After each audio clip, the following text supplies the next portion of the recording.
Hello, welcome back to the official Coleraine FC podcast. I know it's been a while, but time frames sometimes don't help matters. But listen, we're back and we're back live, recording from the Northern Regional College in Coleraine, the NRC. Delighted to be able to take advantage of their television studio and all the facilities, so thank you very much to them. As I said, it's been a while. Myself and my co-host Jonathan have been inundated by people asking when's the podcast coming back, so thankfully we can say it's coming back this week. As I mentioned already, my co-host Jonathan McNabb sitting right beside me here. Johnny, haven't seen you for a while. It's good to see you, as it were, in the flesh as opposed to on the Zoom.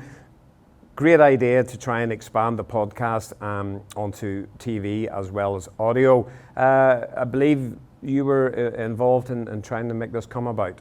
Yeah, look, I think once the season started again, we obviously wanted to get the podcast up and going, but yeah, time flies. I had a baby, well, the wife had a baby about 3 months ago now, so that sort of took priority, and yeah, we were inundated with messages to get it back up and running, so I had the idea. I thought the NRC, it's only a stone throws away from the showgrounds. I think it's a great idea.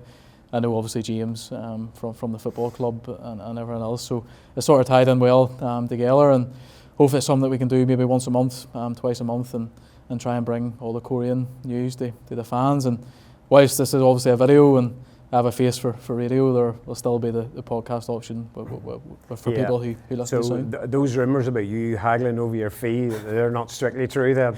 They're definitely not. That's the reason it's taking so long, Damian. It was negotiations for you.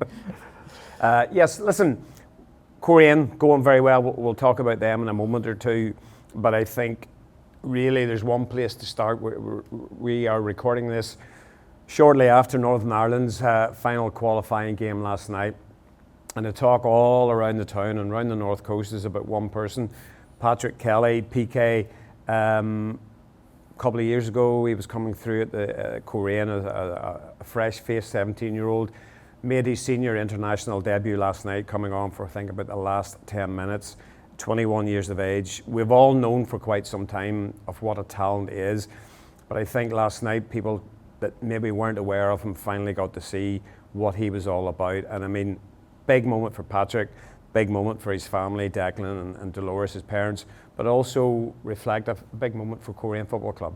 It definitely was, and PK's came a long way since they scored an Irish Cup against 1-0 Stars, as I always remind them. So, listen, I think, I wouldn't say a lot of eyebrows were raised, but I think he made the right move in the summer, going to Barnsley, League One, playing in front of big crowds, playing men's football week in, week out, and he's obviously reaped the benefits of that there now. And yeah, he was warming up rigorously in the second half. I think he might as well went up the mic and says, go on, bring me on. So yeah, that was great. And obviously Brad Lyons started the game, and he started the first qualifier as well. So they have two former Coleraine players on the pitch. And funny, I spoke to Mike O'Neill after the game for the press, and he sort of basically said that Patrick Kelly's sort of journey is the same as his, I suppose, going from Coleraine, transferring to a Premier League club, and then forcing his way into the Northern Ireland squad. So look, for Patrick, this is his first taste of it. He's got 10 minutes of it, and I'm sure he really enjoyed it. And as you say, his family's proud, and everyone's proud from Coleraine, and he'll be looking now to kick on and try and get in the squad for March. Absolutely. I mean, he's got a massive opportunity now. First appearance last night. The next game isn't until March. He's playing regularly at Barnsley, doing well by all accounts as well. As you mentioned, Patrick, Brad, and of course Michael O'Neill. So not bad representation for a small town, a provincial town, and a small club as well. But listen, we'll put that to one side. We're here to talk, I suppose, about Coleraine. Good time to do the podcast. You know, they're going well, top of the league. As I say earlier, it's the first podcast of the year. Maybe take a quick flick back or review, Johnny, of just how the season's panned out. 15 games have been played. They're going very well. They are, Damian, and people will be accusing us of being glory hunters. We're only doing this now. I knew that was going to come up. No, listen, it's been a really good start. I think the league is so competitive this year, and I know it's a common cliche, but it really is. And obviously, look, we've had a couple of defeats, home to Glentoran and away to Bangor. I think there's been a few draws in there as well. But yeah, look, we've been to Portadown twice and got 6 points. Not many people will do that. So we have a tough run here now, which I'm sure we'll chat about, and really into the new year. So yeah, it's been really good. Scored a lot of goals, which has been really pleasing. We started the season with a lot of clean sheets. I'm sure that's probably something Rory and the staff and the players would like to get back to probably on a more regular basis. But yeah, it's been really good to watch. I think the new signings have all settled in reasonably well, and Patchin's good to watch, Joel Cooper's good to watch, and Chevy just continues to score goals. So yeah, look, no, it's been a really good start. The crowd's been brilliant as well, I must say that. Even the crowd we took up to Windsor, I was a wee bit worried about the cop and that there, because used to the North Stand, but I thought the atmosphere and everyone was good as well. So now listen, we're sort of on a crest of a wave, but we just need to obviously continue that, and fingers crossed we can do so. I mean, you mentioned there just about the way that the season has gone, and you mentioned about the goals. I think they've scored 10 more goals than the team closest to them. I mean, you could argue that they are the great entertainers of the league. Defensively, they're also very, very good, but going forward, and they've got a propensity to score goals from everywhere. I think bar Fraser Bryden at Crusaders, who's leading the goal scoring charts after his 4 goals last week. But Joel Cooper's got 10 league goals, Matthew Shevlin's got 9 league goals. I think Patching has chipped in with quite a few as well. And you mentioned about the crowds that are going, and I suppose it's no wonder that they're going, because you are, like, they're scoring, I think I was working an average of over two goals per game, every game. If you're a fan of a club, that's dream territory, like, as a supporter, because you know that your team's going to play well, pick up points, but they're going to score and create chances, and I suppose that's why so many people are going to go and see them now. Yeah, obviously we're biased, but I do think we actually are really good to watch. And yeah, look, when you've Joel Cooper, you have the Ulster Footballer of the Year last year playing for you, and Chevy just continues to score goals, as I mentioned earlier. But I think as well, a lot of the defenders have actually chipped in with a lot of goals this year, which has probably been unlike us in recent years. I think Cody Lyons Foster's got a couple, Charles Dunn got off the mark, Levi Ives got off the mark, Adam Long has scored this year as well. So, you know, those are worth their weight in gold, and obviously Patch has chipped in, and Glax as well. So, and Zane. So I could go through the whole team, but whenever you've so many creative players and players who are clinical like Joel and Chevy, it bodes well. And you've obviously Decky there as well, and Lewis McGregor popped up with a few, and Ollie Devlin has been weaving. I think you are going through the whole team. I know, may as well go through the whole team, and Ollie Devlin's been weaving his magic whenever he's been playing. So yeah, look, it's been a really, really good start. We are really good to watch, and I think the fans appreciate that as well. And yeah, look, funny, I was at the Crusaders game last week, and Fraser Bryden scored 4, so I'm sure Joel will be looking to catch him. Well, that's a good thing, you know. Matthew and Joel will be looking at that, thinking, right, what can we do this weekend? We mentioned Matthew Shevlin. It would be remiss of us if we didn't sort of make comment on the fact that he scored 100 goals for Coleraine in less than 200 games, so that's better than a goal every 2 games. I think he is the 12th person in the club's history to achieve that remarkable feat, and he is closing in on some legends of the game. I think Felix Healy, maybe 107. I think Matthew, he scored against Linfield, so he's what, 101 or 102? I think he's 102 now. Yeah. 102 now, so another 5 and he overtakes Felix Healy. For supporters and people of a certain generation, Felix Healy was God, and arguably still is God at Coleraine. So that gives you just an idea of just how good Matthew Shevlin is. And personally speaking, I think sometimes Matthew Shevlin's achievements and scoring prowess kind of goes under the radar slightly. It probably does, but the big thing about Matthew is that he works so hard for his goals. They don't just, you know, it's not as if it's all these lovely team moves or whatever. Most of the time it's because he's worked hard or he's gambled. Usually I'd say he comes off the pitch black and blue with bruises and the treatment and stuff that he gets on the pitch. But yeah, they score 100 goals. You know, less than 2, basically a goal less than every 2 games is an unbelievable feat. And yeah, he's scored a couple of goals since then, and he'll be looking to catch a few boys ahead of him. Here's one for you, and I read this somewhere this morning, and obviously social media after a Northern Ireland game is full of everything. Somebody mentioned maybe Matthew Shevlin for a Northern Ireland call-up. Would that ever be in the realms of possibility or not? Given, yes, it's the Irish League, but he's obviously proven he's a striker. He's still relatively young. Michael O'Neill has mentioned that they do have a problem in that number 9 position. Is that at all a possibility, or is that just fanciful thinking? I think if you continue to score goals, no matter what level, you're obviously going to catch the attention. I think knowing Michael and the squads, the chances of calling up Irish League players have been pretty slim under Michael, I'm nearly certain. So whether or not Matthew would have to maybe play in England or Scotland to get that opportunity more easily, hopefully not. Hopefully he stays in Coleraine for a long time. So as long as he continues banging the goals in for Coleraine. But look, he's Golden Boot winner, I think, twice in the last 3 years. He's up to 102 goals now, and I was going to mention to you as well that the fact he scored 102 goals and Desi Dixon got 452, I think it is, that just shows you how incredible that goal scoring record was. And I think the next one's, is it Faye Coyle, maybe 242? Yeah, 200 and something. So they scored 452 goals. It's crazy. So, but no, I done a piece for the website on Matthew's goal contributions. I think it was against like 20 different teams as well, and I think he loves playing against the likes of Cliftonville and Dungannon with the goals they scored against each team in Glentoran. So look, he's been a fantastic signing, arguably been one of the best signings in the last decade for Coleraine. And yeah, hopefully he continues to bang them in. Yeah, and of course he did score in the last game at Linfield. Yeah. That was it seems an awful long time ago now. It'll be 2 weeks this Saturday when the Coleraine play again. He obviously scored late on that day. Ollie Devlin with a remarkable assist. It's been a while. Again, it was similar to the Linfield game at the Showgrounds insofar as Coleraine, I wouldn't say allowed Linfield to get a lead because that would be probably wrong. Linfield deserved that. But they've shown great character 2 times to come back against Linfield. But in both occasions, if the game had had a few minutes more, certainly there was only ever going to be one winner in both those games. But I think you would agree that the team have shown remarkable character. And I guess what is impressive is that, everybody knows that Coleraine have had a bit of a budget this year and they've brought in players, and yes, high-class players, and they cost money, etc. But it's not always a guarantee that you're going to get to put together a team with character or resolve. And Rory Higgins seems to have achieved that in a remarkably short space of time. He has, and I suppose you have to look at the league table as proof of that. And as a lot of big character, it's easy to maybe go into a shell when you're 2-0 down at home to Linfield in front of a big crowd. But to be fair, once they got the first goal back, you sort of knew that they were going to get that equaliser. And as you say, if it had been 5 or 10 minutes extra, they probably could have won the game.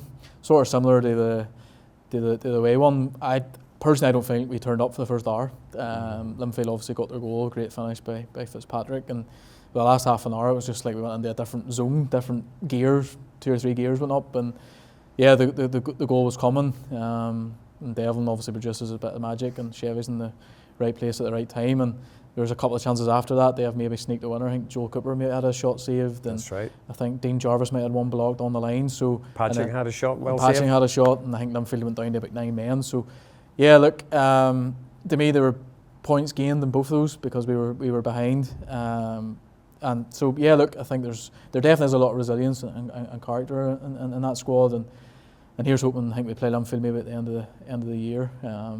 Hopefully we don't fall behind. Maybe go in front and try and kill the game off that way rather than having to do so much hard work. Perhaps when Rory's given the pre-match team talk, he maybe should say that they're 1-0 down or 2-0 down, and then that might just help them free them up and go out and play. But I would agree with you that they probably are, in hindsight, 2 points gained, because you could have effectively came away with nothing.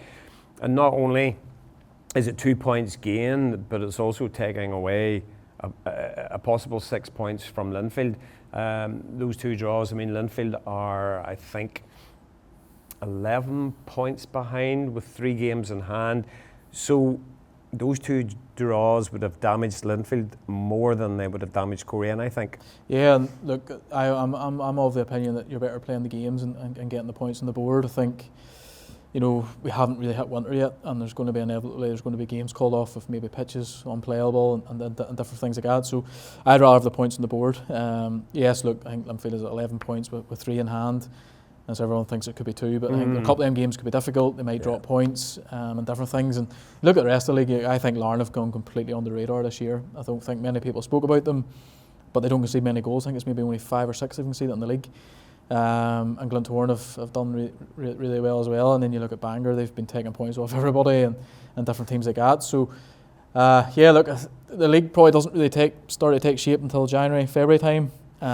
So you're better just trying to get the points on the board now and trying to move up the league. And yeah, look, it's like feast or famine with us at the minute. You either have loads of games or you've none, like this weekend. So look, this weekend obviously we're away to Cliftonville, and then we jump into a 3-game week, and then it's a 3-game week the week after. So it's definitely a busy period. Well, as you sort of hinted at, excuse me, is coming into that busy period. Like, we're in November, we're shortly going into the Christmas period, the New Year period, which is usually quite decisive and shuffling the pack, if you like, in terms of the league table.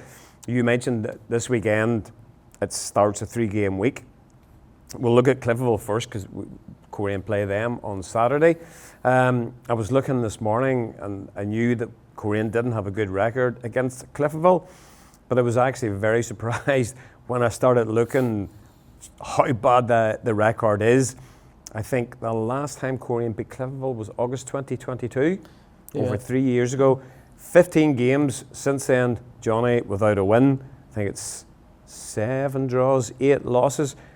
I mean, that's a terrible record, isn't it? It's not great, but no, it's terrible. But there's a time they obviously try and bring that to an end. And funny, a game with work, it was at the Cliftonville Dungannon game before we played Linfield, and they won 2-0. And they looked really solid that day, to be fair to them.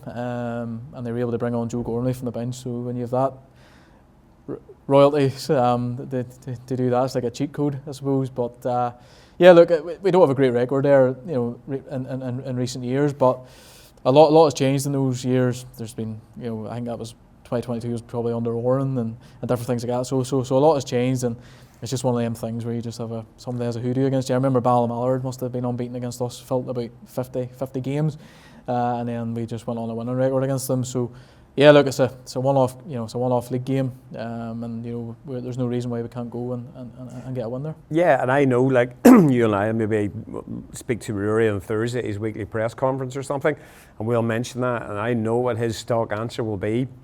It's in the past. It's got nothing to do. Different players, different team, different environment, everything else. In terms of Cliftonville, just seems to be a little bit of disquiet almost around the club at the moment, because obviously on the playing pitch they're in the sort of the lower half, bottom half of the league table, but also off the pitch there's a lot of talk about the takeover, and there does seem to be a little bit of uneasiness behind the scenes, almost tantamount to a bit of a split between those who are for it and those who are against it.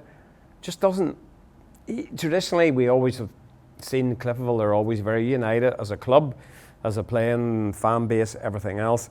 I'm just wondering, that little split, would that be like a good time to play them then this weekend on the back of that? To be honest, I don't think the players would probably worry too much about a takeover. And the biggest compliment, and I've said this for ages about Cliftonville, is if you win there, you've done really well. They're probably one of the best supporters are getting behind their team. It's amazing the atmosphere they get at Solitude. So I think as well the job that Jim Magilton has done, he's got them in the Europe 2 years in a row, won the Irish Cup the first year, won the League Cup last season. He's done a remarkable job there. And as well as that, they've lost a lot of players along the way, like Ronan Docherty went to us, Ronan Hale left, there's probably loads, Axel Paisold left, Luke Turner left, the list goes on in recent years, and they still managed to be really competitive and challenge for honours. So, fair play to them.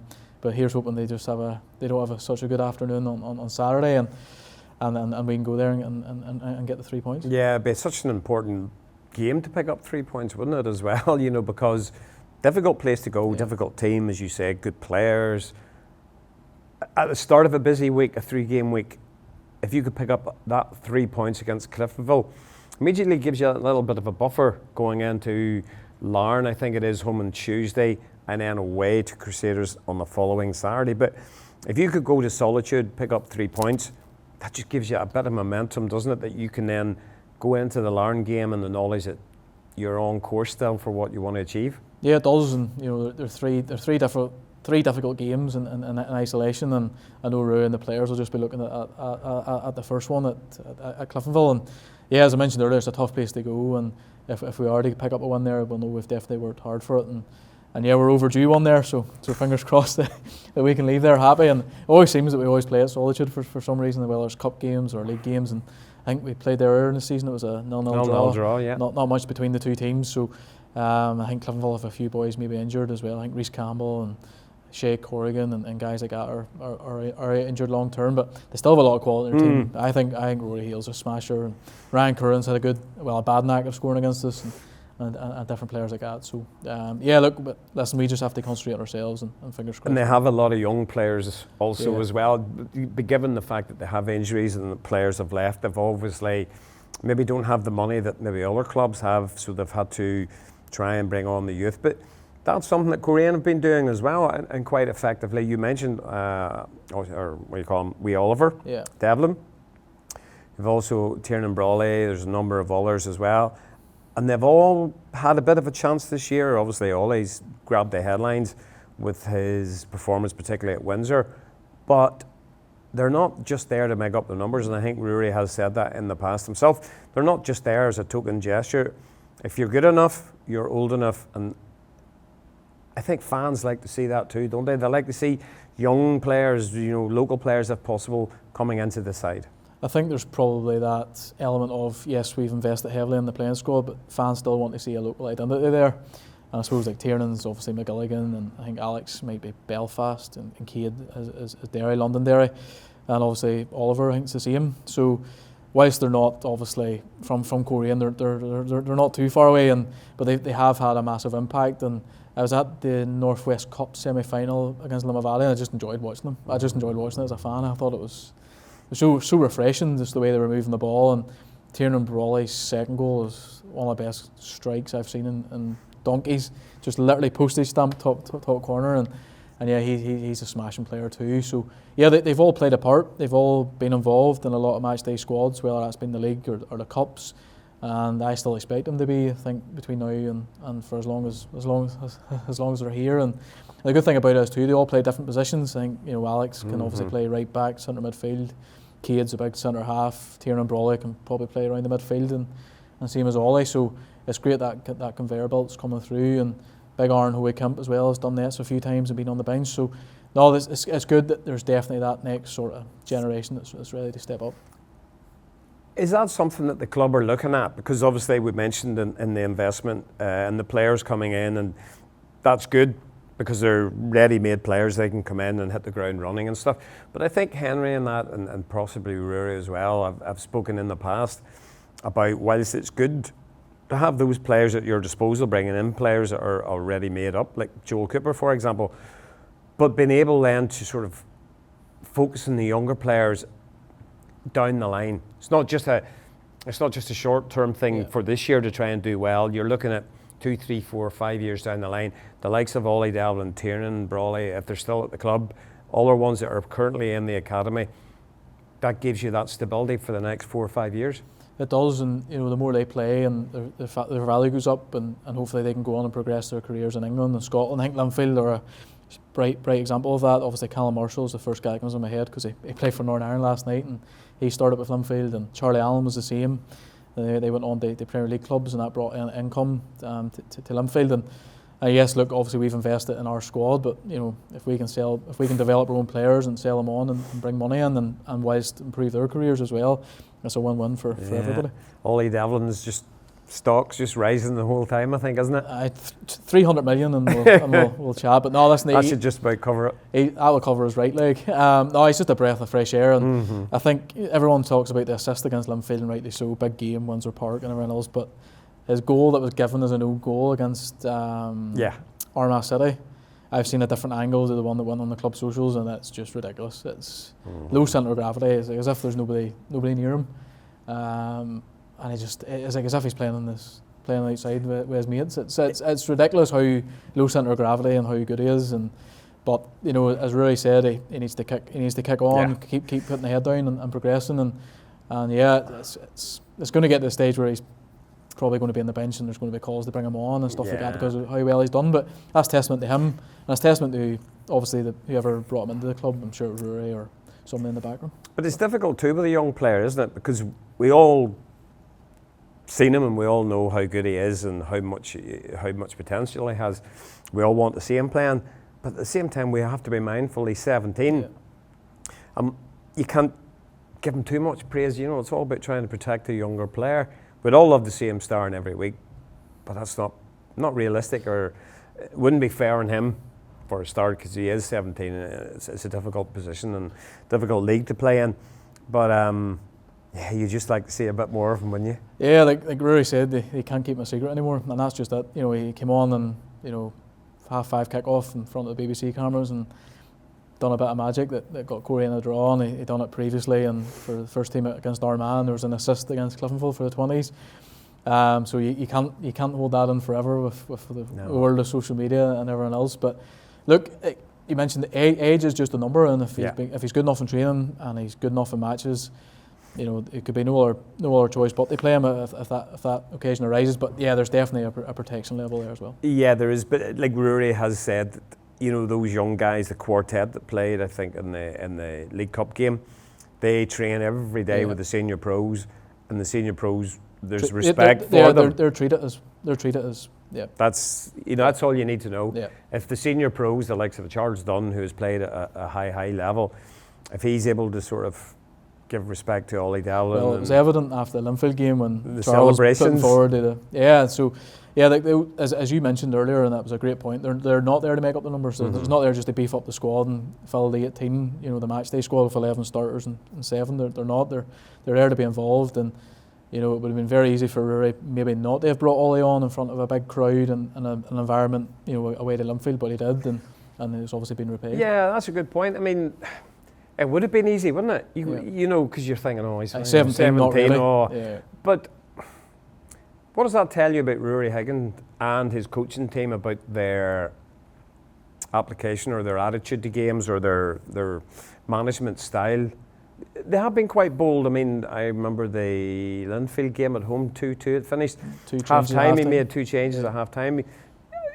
He could be quite decisive when he has to be, I think. I think he realises when he needs to make changes. And the one thing, and I'm not, there's no, this, everyone probably thinks I have to say this, but the one thing I love about Rory is he's just honest. Mm-hmm. I love his post-match interviews. There's no BS, it is what it is. He probably admitted after the Linfield game he might have made a mistake before the game kicked off. It'd been very easy for maybe him to blame players or anything else, but he takes responsibility. He's the manager, and he probably just looked at the Linfield game and thought, all these different Linfield players might not be used to playing him, probably don't know his strengths or anything like that, and a bit of a wild card, and he produced a bit of magic in the touchline and was able to pick out Matthew. Yeah, opposition teams will know all about him now. Oh, they'll know all about him now. The secret is definitely out. There's no secret there anymore. Listen, it was a brave call, but brave to an extent. But if he's training with them, if he's good enough, the players respect him. He's already played for the first team maybe 3 or 4 times. Mm-hmm. I remember he came on against Crusaders, and within about 3 or 4 hours he was on a pro contract and things like that. So, obviously Ollie will take the headlines and that's it. But Tiernan's been very, very good any time I've seen him. Cade's the same, big centre half. He was very, very good the Northwest Cup semi-final, and Alex scored a cracking goal away at Dollingstown, the League Cup. That's right. These guys are here to challenge the first teamers, and I think that's maybe what Levi said, or there's somebody I interviewed, one of the first teamers, it was Dylan Boyle, and he says that those young boys, they're not there to make up the numbers, they're there to get a starting shirt. Which is what you want. That's exactly what you want, and it's pushing the rest of the squad on. They're the ones that are currently at the club. Obviously we've got young players that are with the club, but they're out on loan at the moment as well. How have they been going? I think they've been doing good too. We shouldn't forget about them. Yeah, look, I do like a loan report every week or every month, for the website, just so that fans can sort of see for themselves. And I suppose the main one's probably been Sennan. To be fair, I think he's banged in the goals for the Welders, and they're going reasonably well in the championship. Limavady, they're second in the league, I'm nearly certain. Obviously Sam and Alfie have been doing well there. Aidan is currently with Stewart, and he's played a lot of games. And I watched Corey Smith for Glenavon. I was at the Glenavon Crusaders game, as I mentioned earlier, and I thought he was very bright actually. I thought their 2 wingers were very good. And Jack Scott started the season really well at Carrick. I think he was banging in penalties and everything. Right. Look, I think they're all playing, which is what you want. Whilst obviously, likes of Sennan and Aidan and all them boys are in their teens, like Jack Scott and Corey Smith are still reasonably young men, I think they're maybe early 20s, so it's good that they're all getting game time, and And there's not one player that's gone out on loan that hasn't really, it's not, they're all playing. Well, it is. I mean, it's a similar but different. PK was at West Ham. He left Coleraine to go to West Ham, playing in their under-20s. He was doing well, but then he kind of had a choice to make himself. He could have stayed at West Ham, where he playing under-20s, or I think he went initially on loan to Doncaster Rovers, and then from there eventually went to Barnsley, 3-year deal, League One club in England, playing regularly. Look what happens. He gets in the Northern Ireland squad. He gets his first start for Northern Ireland. Same for Senan, Aidan, Alfie and Sam. Whilst I'm sure they would love to be playing or at the showgrounds, what they're doing is probably enhancing their career because they're getting regular game time. Men's football, Rory and his coaching staff will be keeping an eye. I think he said he keeps an idea or a dossier on them, how they're progressing. And ultimately, long term, that's going to benefit them. Still, most of them are like 16, 17.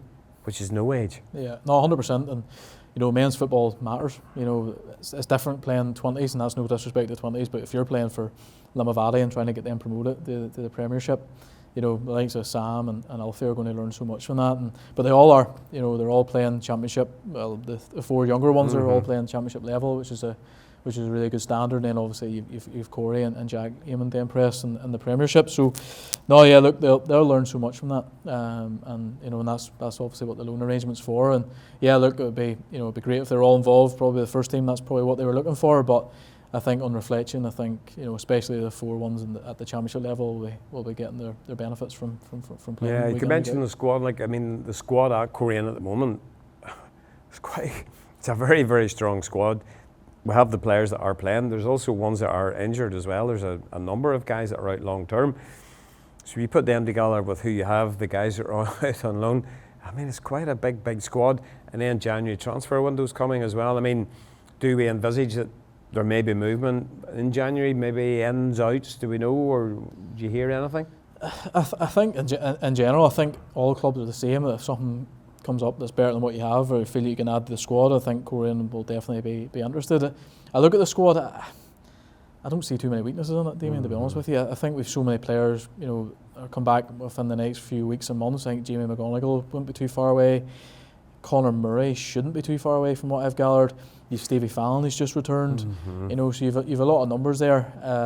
So look, again, I could be sitting here, we could be having a chat in February the 1st, and it was an absolute mental January transfer window and make me look a bit of an idiot. But I suppose as a fan, I don't really see many weaknesses in that squad. But there's massive competition there. You mentioned Connor Murray, Jamie McGonigal. Who else did you mention? Stevie Fallon. Yeah. There's 3 forward attacking midfielders now. You already got a strong midfield as well. If and when those guys do come back, they've got to work like demons to try to catch Rory's attention to get anywhere close to being in the first team or even on the bench. And I guess if you're a coach or a manager, that's a great position to be in. You've already got the guys that are fighting to get a starting place. Then you've got another 3 or 4 boys that are coming after them, looking to get. Surely that just rises the levels in training and then subsequently on the pitch as well. Yeah, that's the gun that laid down to the 3 or 4 lads there that are returning. I know them all reasonably well, and they'll all be itching to be involved. I'm sure nobody wants to be injured, and I'm sure they've been gutted and things like that. But they'll be wanting to stake a claim when they come back. And yeah, it's going to be tough, but that's the level of competition they're at. They're at Coleraine.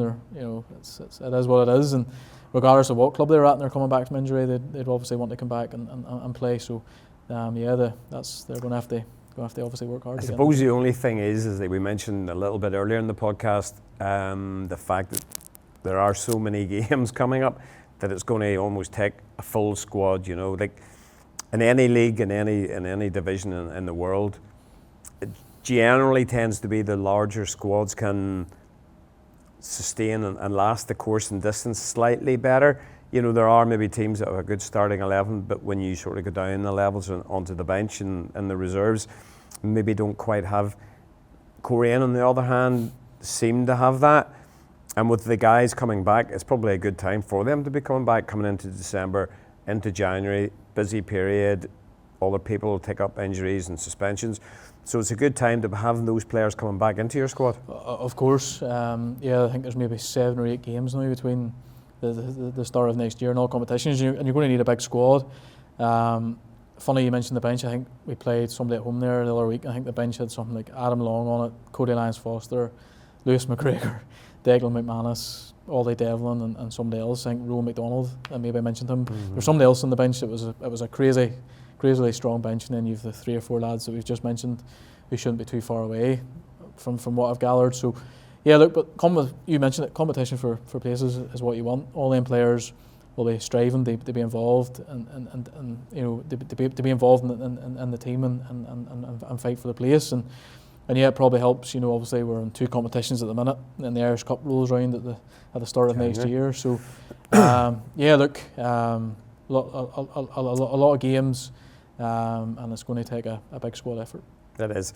Coming into Christmas, we've talked about Christmas, New Year, busy time on the pitch, but equally it's busy off the pitch as well. I mean, Christmas being Christmas and New Year, there's always things happening. But off the field in general, there's a lot been happening. You know, I'm thinking there's the Man On project, there's a number of other things. I mean, you probably know better than me, but there's, you know, the football playing side is one side of the club, but there's the community aspect too, which is always very important. Yeah, so I'll try and probably speak about them in isolation. So the Man On project is through David McDade and Jeff Hughes at Larne would be the main instigators of that, and I think maybe there was like 40 or 50 people down to the last one in Coleraine. That's very good. I think Henry Ross plays, so if anyone wants to catch the owner's eye, they know where they know where to come down to. But I think he wants a game on the first team himself. But listen, it's one of them things where, you know, it's good to just go out and play football, and you don't know what, you know, I could be playing with you and I don't know what you're going through, and have a bit of a chat and refreshments afterwards, and it gets people out of the house for a couple of hours in rain, hail or snow. The Zachary Geddes is our official charity partner. I think it's the right term for it until the end of the season. We're through a November Men's Mental Health Awareness Month. I've been with Yasmin. I've been putting out a few reminders and of different, you know, facts and figures and how important it is to speak up and chat about it. And we're partnering up as well to do a charity Christmas collection. So in terms of food items to give out in the community, and there'll be more details released in that by the time this show goes out. So yeah, look, it's busy, and then the club shop's going to be busy as well. I think we do a deal of the week now for the next 7 weeks leading into Christmas. And yeah, there's going to be a festive party in at the social club as well. So yeah, it's all systems go. And yeah, there's football on the pitch, but it's probably just equally as busy off it, and that's just the time of the year and the nature of the club. It is a crazy time of year. Just go back to where we kind of started. You know, it's like, I think, a quarter of the season already played. Any particular highlights or what stood out for you, or is there anything that's really sort of caught your eye in the first quarter of the league? I think, look, I think obviously Ollie's assist against Linfield, because obviously it's fresh in the memory and everyone else. I think the madness of some of the games, I think having 2 goalkeepers sent off against you and having 2 outfielders put in nets is that was back-to-back weeks. Back-to-back weeks as well. And the 2 Mid-Ulster clubs as well, it was. Bit crazy. I think the character shown, there's been a couple of games like Carrick at home, we were 1-0 down, and I think Zane might have scored just before half time, and then Joel Cooper wins the game. And I remember Levi's back pass was a wee bit short, and Danny Gibson round the keeper, and we just about survived. So, you know, you get the same 3 points for 1 and 2-1 as you do maybe 5-0 or whatever the scoreline is. So yeah, there's just been different aspects. I'm probably missing something really obvious. Obviously, winning at Ballymena is always nice. They always take it well up there when you beat them. And I suppose Chevy getting 100 goals as well, and Linden making 350 games and stuff like that. So there's just been a whole load of different things, and you know, it's.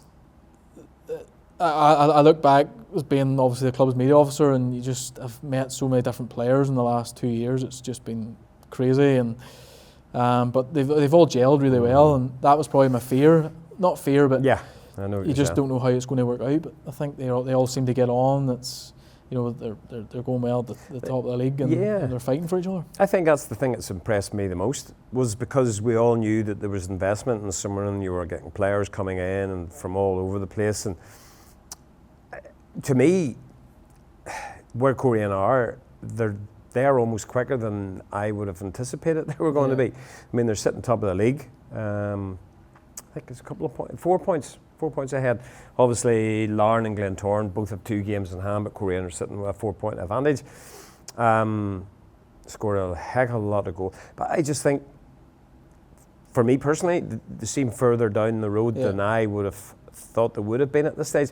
I thought there would have been more of a bedding period. Yeah, where they would sort of like players getting to know one another and maybe not showing that character if they were going behind, to be able to come back, that esprit de corps, if you like, that they can all gel together. And I think how quickly they've all gelled together has surprised me and delighted me in equal measure as well. And that's a collective, isn't it? That comes from the players, it comes from the coaching staff, it comes from the club, people behind the scenes, volunteers. I think looking at it from the outside, it looks like the players and they've all bought into it as well, and they all seem as one. Is that too hackneyed to say that? No, they do, and it comes down to recruitment as well. Like, everyone knows that I'd be a Rangers fan, and their recruitment's been nothing short of diabolical. But the recruitment, Rory and the staff and everyone behind the scenes, they've recruited good people, but they've also recruited good footballers, and it's all helped. And maybe a couple of them might not have played as many games as they would have liked, but they've all contributed, and they're all pushing each other. And as we mentioned earlier, you've players taking back into that as well. And yeah, they've just signed really good footballers, and it's just been a joy to watch. Like, a highlight as well has been Will Patchen. I just think he's a fantastic footballer to watch. He's so good. He is so good to watch. He's just fantastic. He is so good. And Joel Cooper, like, when did you when would you ever thought you'd have seen Joel Cooper? I was going to ask you about Joel Cooper specifically, just when it came into my head, because we've all seen him from a distance when he was playing for Linfield, and we were all like, oh, Joel Cooper. But it's different when he's playing for your team. Yeah. He's like, the goal that he scored from the halfway line, I think it was against Glenavon. Yeah. Just keep watching that back. Just knocks it past you, boy. Just got the ball and just went for a wee run. He's a good lad as well, Joel. Yeah, he is actually. A bit of a character, but you need that too. And bit of a madman, but when he goes on the pitch, he's a winner, and you can't have too many of them in your squad. And he'll have brought that winning mentality to the showgrounds. And a big thing as well was getting Charles Dunn staying as well. Charles just so good. And yeah, look, Lyndon's had a couple of injuries as well, and he's starting to come back into it. And I think Levi Ives has went really under the radar this year. I think he's probably been my player of the year so far. I think, yes, of course, Joel Cooper scored the goals, Chevy scored the goals, Patchen's been brilliant, but I think Levi's been superb both at centre half and at left back. And Dean Jarvis is the same. I think Dean's been very good, and we're so blessed to have two very good left backs. And Aidan as well. Like, between left backs and keepers. I know Aidan. And I know he won't mind me saying this, probably had a difficult evening against Linfield. I'm sure he would be the first. But there was about 1,400 fans, I think, probably behind that goal. Probably one of the biggest matches he might have played in. And the second half, he was a spectator because the team obviously bailed him out. But think of all the times that he'll bailed us out with big saves, and he's been brilliant. I've been really impressed with him. Well, what a learning curve! Yeah. Like, he comes on loan from Newcastle United to a club he knew nothing about to begin with. By an accident to Ryan Schofield, he started the season as number one, has been playing, and in a lot of games he's had it pretty easy. I'm sure he would be the first to admit. First half in the game against Linfield, as you say, he had about 1,000 blue men in his ear the whole time. But that's an invaluable experience for an 18-year-old goalkeeper. What he would have learnt from that, Johnny, would be it'd be worth his weight in gold, and I'm sure Newcastle really appreciate that as well. And like, for what he would have, there's been, say, 1,400 behind that net against Glenavon. There might have been maybe 50 or 60, and that's no disrespect to Glenavon. It's just the fan bases. So yeah, he'd have learned everything, and on that evening. And yeah, he's been a very good signing, and he's been brilliant for us. He's come up with so many big saves, and it's been some competition for places for goalkeepers. Yeah, it's just been really unlucky. Ryan's injury, and that's another one that should be back, I think, reasonably soon as well. And obviously Lewis has come in, and I think Harry picked up a knock, and maybe he's went back to Derby. I'm not too sure with that one. So yeah, I've been really unlucky in that regards in terms of injuries, but Aidan's come in and been fantastic, and Lewis done really well in the game against Armagh City. So Michael Dougherty. Rory raved about him in terms of his goalkeeping capabilities, and to be fair to him, he's come up trumps. Well, it underlines the recruitment, as you said earlier on. Johnny, I think that's a pretty good way to sort of kick off our new season of podcast. We'll go right back to the start. Just come into my head. Patrick Kelly played last night. First Portstewart man ever to play for Northern Ireland. Admittedly, he was born in Coleraine, but I I know enough people in Port Stewart. I'm sure they're going to claim him. But here's one for you. 13 people born in Coleraine have played for Northern Ireland.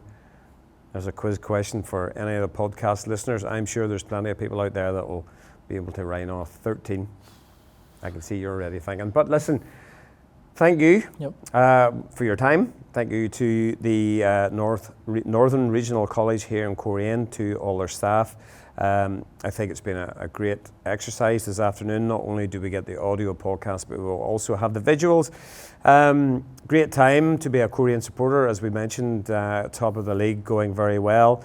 3 games coming up in 7 days. It's surely going to test Rory and the players, but I'm sure, knowing the management and the coaching staff as we do, Johnny and I, they will leave no stone unturned, and if they can get a good return from the 3 games this week, we'll leave them in a really good position going into the busy Christmas and New Year period. So, Johnny, thank you once again. Thank you to the NRC. Thank you to everybody who takes the time to listen to the podcast and now watches it. Between the pair of us, we've had enough people asking us when it's coming back, so I'm delighted to say it is back. So thank you once again to everybody, and until we next get together, as ever, come on the Bannsiders.